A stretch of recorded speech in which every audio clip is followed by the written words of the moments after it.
भाई पूर्ण अंधार आहे आतमध्ये. सापाची कात दिसली म्हणजे 100% इथे आसपासच कुठेतरी साप असण्याची शक्यता आहे.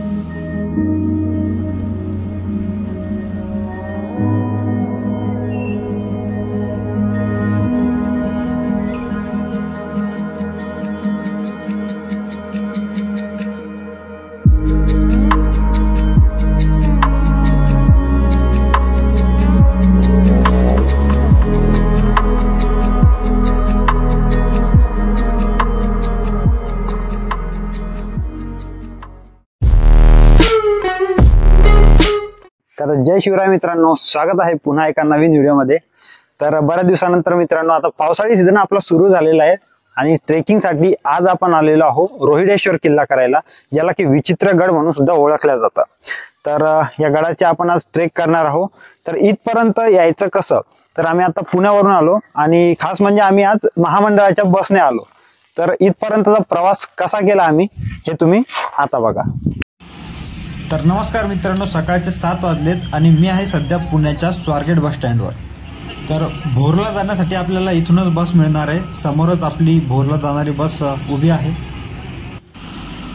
तर फायनली आता प्रवास सुरू झालेला आहे. अजून एक की बसमध्ये बसण्याआधीच आपल्याला खालीच तिकीट या गाडीचं काढावं लागतं आणि आपल्याला भोरला गेल्यावर परत एक बस चेंज करायची आहे. ते मी तुम्हाला पुढे गेल्यावर सांगतो. स्वारगेट ते भोर हे 50 किलोमीटरचं अंतर आहे. रस्त्यामध्ये जातानाच आपल्याला सुंदर असा कात्रजचा घाट पाहायला मिळतो. हा घाट पाहून आम्ही पोहोचलो भोर बस स्टँडवर. तर फायनली मित्रांनो आता आम्ही पोहोचलोय भोर बस स्टँडवर आणि इथून आपल्याला पकडायची आता बाजारवाडीची बस, जे की रोहिडा किल्ल्याचा बेस विलेज आहे. तर आता इथून आपण बाजारवाडीची बस पकडू. थोडा प्लॅनमध्ये चेंज झाला आहे. आता बस आम्ही विचारली 11 वाजता आहे, सध्या वाजलेत 10. तर बसला वेळ असल्यामुळे आता आम्ही रिक्षा करून जाणार आहे बाजारवाडीला. तर मी सध्या आहे मित्रांनो छत्रपती शिवाजी महाराज चौकात. तर बाजारवाडीला जायला आपल्याला इथून प्रायव्हेट व्हेकल मिळून जातील. भोरमधून रोहिडा किल्ल्याच्या पायथ्यापर्यंत आम्ही एका प्रायव्हेट व्हेकलने पोहोचलो. तर मित्रांनो, गडावरती जाताना सुरुवातीला या ठिकाणी एक बोर्ड दिलेला आहे. यावरती किल्ल्याबद्दलची सूचना आणि माहिती दिलेली आहे. तर ही आपण वाचून घ्यायची आणि इथून पुढं ही वाट आहे. मित्रांनो, आज आपल्यासोबत ट्रेकमध्ये असणार आहेत आपले 2 मित्र ऋषी आणि रवींद्र. तर चला मित्रांनो, जास्त वेळ न घालवता करूया आजच्या ट्रेकला सुरुवात. मित्रांनो, आपल्याला मागे दिसत असेल तो बुरुज, तो आहे रोहिडेश्वर किल्ला. या गावाच्या खाली इकडे एक या गडाच्या खाली इथे एक छोटं गाव आहे बाजारवाडी म्हणून, जे की या किल्ल्याचं बेस विलेज आहे आणि तिथूनच आपल्याला ट्रेक सुरू करावा लागतो वरती जाण्यासाठी. तर सर्वात आधी आम्ही आलो पुण्यावरून भोरला आलो आम्ही आणि बसने भोर बस स्टँडला उतरल्यानंतर तिथून आम्हाला समजलं की बसला वेळ होता. मग आम्ही तिथून प्रायव्हेट व्हेकलने काही 150-200 रुपये घेतले त्यांनी आमच्याकडून. तर प्रायव्हेट व्हेकलने आम्ही इथपर्यंत आलो. आता ट्रेकिंगला सुरुवात करतोय आणि विशेष म्हणजे आज वातावरण खूप चांगलं आहे, त्यामुळे आज ट्रेक करायला पण खूप मजा येणार आहे.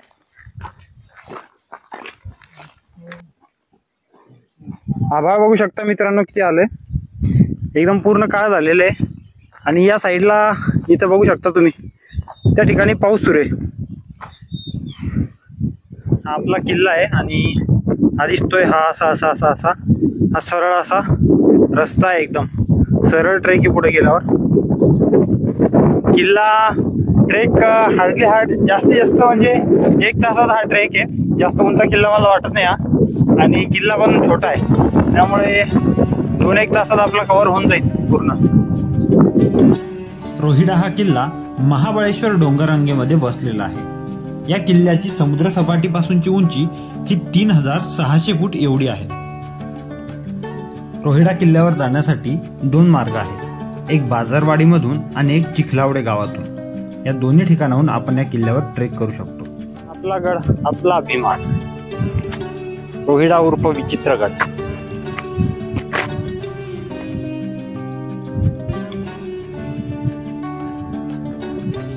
खतरनाक नजारे, खतरनाक लोक, खतरनाक व्ह्यू. चला माऊली, लवकर लवकर चला माऊली. त्या पोराला तुम्ही ओळखलं असाल, हाच तो तैल बैलावरचा. तर मित्रांनो थोडसा ट्रेक करून वरती आलो आपण आणि इथून अशा वरती जाण्यासाठी रेलिंग लावलेल्या दिसतात आपल्याला या ठिकाणी संरक्षणासाठी.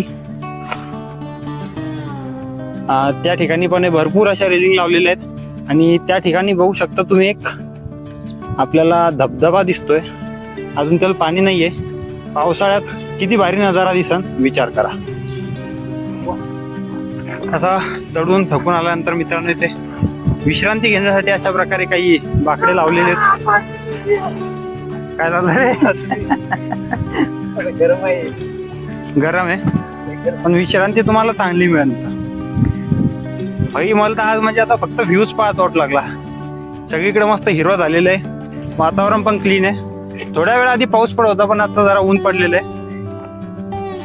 नजारा पहा. इकडे मागं पाहिलं असं वाटतं आसाममध्ये आलो का.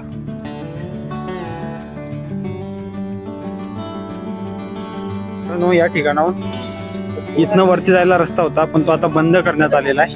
या ठिकाणी एक बुरुज होता तो सध्या ढासळलेला आहे, त्यामुळे हा रस्ता बंद करून हा इकडून वाट आहे, त्या वाटेने आपण वरती जाऊ. बघा मित्रांनो तिथून जो रस्ता होता तो वरती जाऊन हा इथं जो वरती दिसतोय दरवाजा त्या ठिकाणी जातो. तो बंद करण्यात आलेला आहे. आता या वाटेनं आपण जातोय. हा रस्ता तिकडे जाऊन त्याच दरवाजाला मिळतो. तो आहे गणेश दरवाजा. जवळ जाऊन बघू आपण.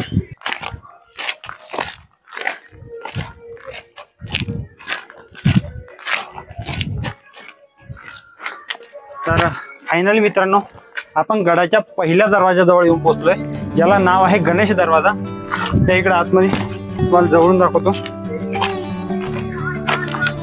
हा गडाचा मुख्य प्रवेशद्वार आहे आणि पहिला दरवाजा आहे गणेश दरवाजा.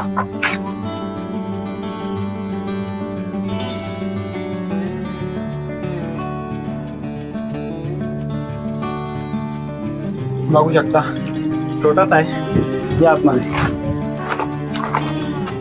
तर या ठिकाणी मित्रांनो आपण गणेश दरवाजा आत आलो आणि आत आल्यावर बघतो तर या ठिकाणी एक बुरुज होता जो की सध्या ढासळलेला आहे. आणि अनेक आपल्या किल्ल्यांची आज जी पडकी अवस्था पाहतो त्यावेळेस खूप दुःख होतं मित्रांनो. जर अशाच प्रकारे आपल्या महाराजांचे गडकिल्ले जर पडत राहिले तर उद्याच्या पिढीला आपण दाखवणार काय.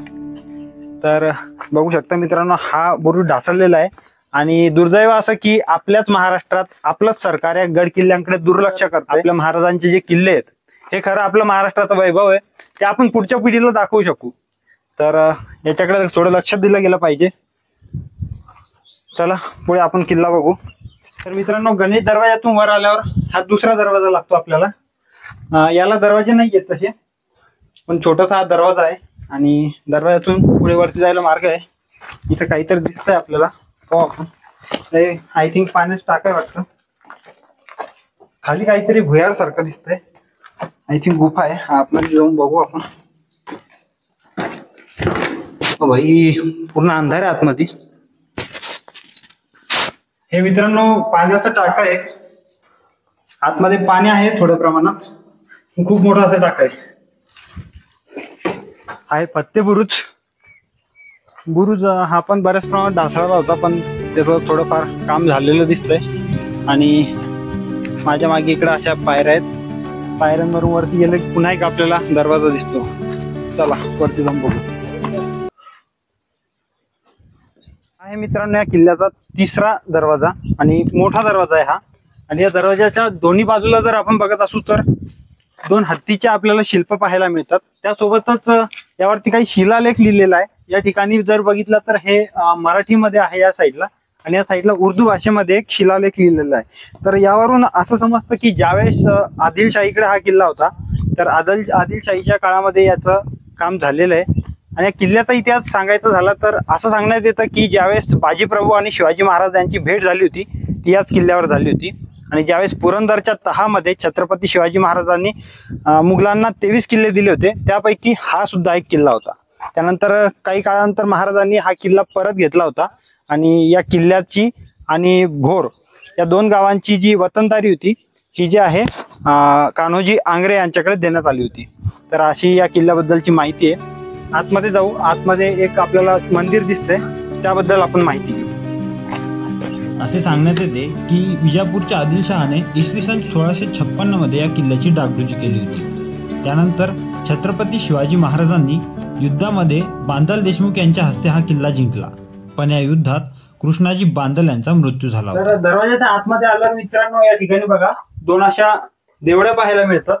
म्हणजे या ठिकाणी आधीच्या काळामध्ये एक मोठा दरवाजा असेल, कारण या ठिकाणी बघा दरवाजा लावण्याची जे काय म्हणता येईल त्याला जी जागा आहे ती या ठिकाणी आपल्याला पाहायला मिळते. आणि ही जी जागा आहे 2 देवड्या, या ठिकाणी लाकडी ओंडका लावला जायचा, ज्यामुळे दरवाजा बंद व्हायचा. तर सध्या तरी या ठिकाणी दरवाजा नाहीये. याच्याहून तरी आपल्याला कळतं की या ठिकाणी आधीच्या काळात मोठा दरवाजा असेल. या किल्ल्यावर तर हा मोठा दरवाजा मला पाहायला मिळाला. आधीचे जे 2 बघितले आपण ते लहान होते, त्यापेक्षा हा दरवाजा आहे तो खूप मोठा आहे. आणि समोरच आपल्याला या ठिकाणी बघा एक हनुमान मंदिर पाहायला मिळतं. या बाजूला राज सदर आहे, त्याचे काही अवशेष सध्या आपल्याला पाहायला मिळतात. आणि या ठिकाणी एक हनुमान मंदिर आहे.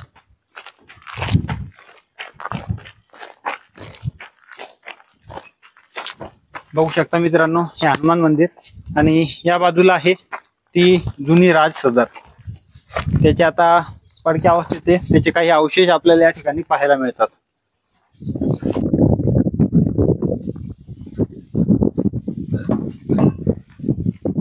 मंदिरात जाऊन आपण दर्शन घेऊ.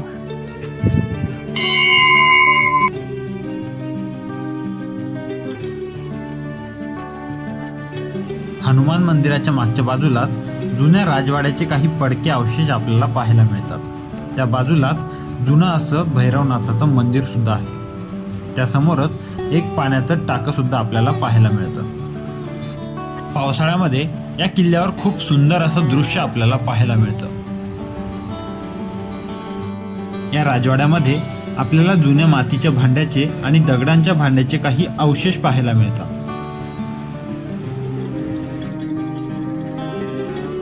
हे जे मंदिर बघत आहात हे आहे भैरवनाथाचं मंदिर. आणि या बाजूला एक खाली बुरुज आहे.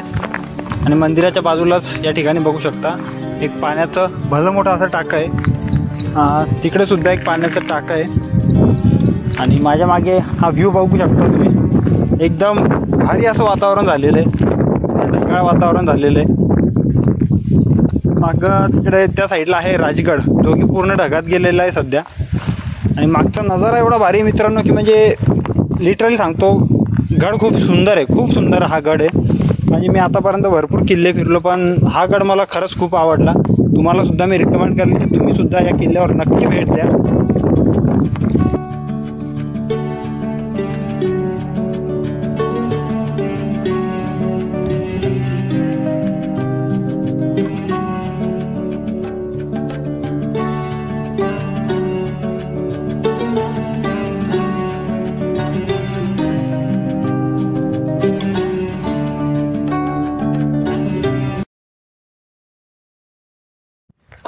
या किल्ल्यावरचा अजून एक हा एक बुरुज आहे, शिरवली बुरुज.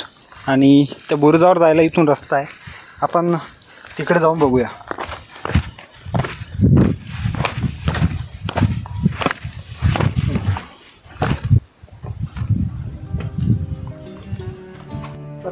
या ठिकाणी हा बुरुज बघा. आता तिकडून आलो आम्ही खाली. भरपूर या ठिकाणी दाट झाडं आहेत, त्यामुळे या ठिकाणी येताना थोडी काळजी घ्या. या ठिकाणी साप वगैरे असण्याची शक्यता आहे. बघा आत्ताच बोललो मी. आणि या ठिकाणी बघा आपल्याला सापाची कात दिसली म्हणजे 100% त्या आसपासच कुठेतरी साप असण्याची शक्यता आहे. त्यामुळे अशा ठिकाणी येताना थोडी काळजी घ्या. आजूबाजूला पाहून या ठिकाणी येत जा. खूप मोठा असा बुरुज आहे. त्या ठिकाणी एक देवडी पाहायला मिळते. आणि हा बुरुज ढासळण्याच्या मार्गावर आहे. त्या ठिकाणी बघू शकता आपण बरेच तडे गेलेले आहेत. तर पावसाळ्यात या ठिकाणी येण्याचं टाळा. यावेळेस दाट पाऊस असेल आणि धुका असला तर नक्की येऊ नका या ठिकाणी, कारण समोरचं काही दिसणार नाही. हा आहे शिरवळे बुरुज.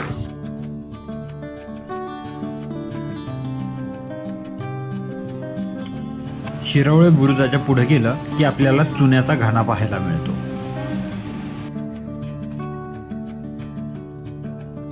या ठिकाणी मित्रांनो हा चुन्याचा घाणा बघू शकता. या ठिकाणी पूर्ण असं सर्कल आहे आणि त्यामध्ये हे दगडी चाक आहे. यामध्ये चुना टाकला जायचा, गूळ आणि शिसं हे मिक्स करून गड किल्ले बांधण्याच्या कामात यायचं. अशा प्रकारे हा चुन्याचा घाणा आपल्याला पाहायला मिळतो.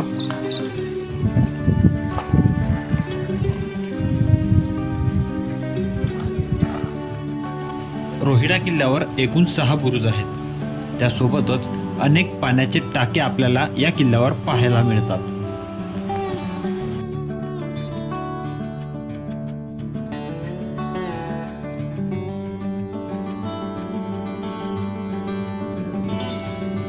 या किल्ल्यावर तसे अनेक बुरुज आहेत, पण सगळ्यात आकर्षक म्हणजे वाघजाई बुरुज.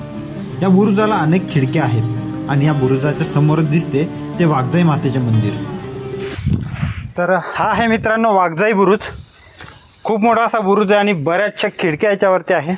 यावरून समोर शत्रूवर लक्ष ठेवलं जायचं आणि या बुरुजावरून जर आपण समोर बघितलं तर आपल्याला वाघजाई मातेचं मंदिर पाहायला मिळतं. हा या किल्ल्यावरचा चोर दरवाजा.